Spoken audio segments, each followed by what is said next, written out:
Baseball Hall of Fame commemorative coin that was recently released by the United States government is one of the most successful commemorative coins to be offered in many years.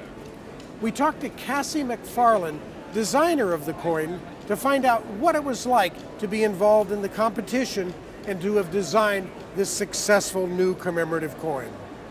I went to California Polytechnic University in San Luis Obispo, and I got my degree as a Bachelor of Fine Arts, focusing on mostly design and the fine arts, you know, painting and sculpture. So. And how did you get involved in designing a coin?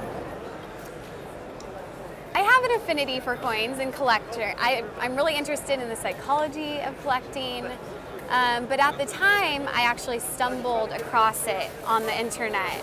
Not knowing, not looking, I typed in baseball coin, trying to find some faces for figurative pieces that I was working on.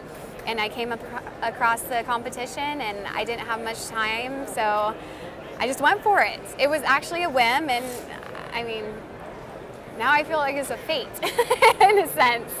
Yeah. And how tough was the competition?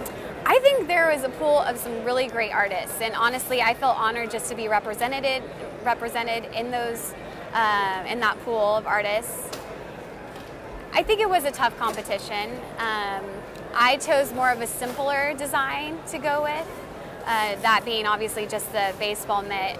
The others were slightly more complicated, more detail aspects. So I think with the trend going into modern coinage, I think this is, you know, they're choosing something that's more accessible to the general public, that being just a simple baseball mitt, you know, traditional iconography. So to me, it was just the perfect solution for the shape of the coin.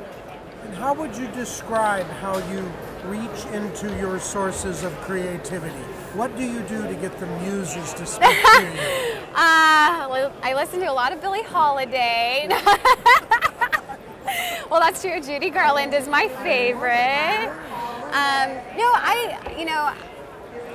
I'm pretty sentimental, and so in my life, I try to surround myself with things that, you know, recall certain nostalgias and family, and I do rely upon my intuition a whole lot when it comes to artwork. So I think for this, I had a great intuition about this, and I just had to run with it.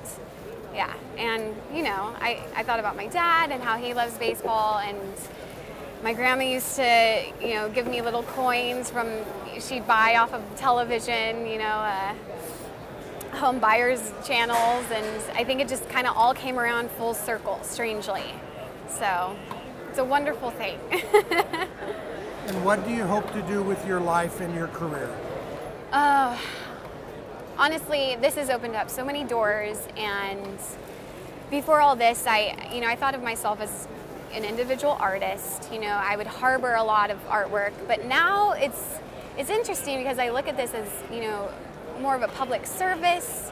Here I am, I'm able to kind of get into, you know, the power of semiotics. You know, it's like the easy symbolism of things and how it's accessible, you know, to the general public. It's a language, artwork is. It tells the story of our history, the United States. So I guess I'm looking at different things just as, you know, public art, which I've never thought about before. So I hope to do more of that, you know, yeah.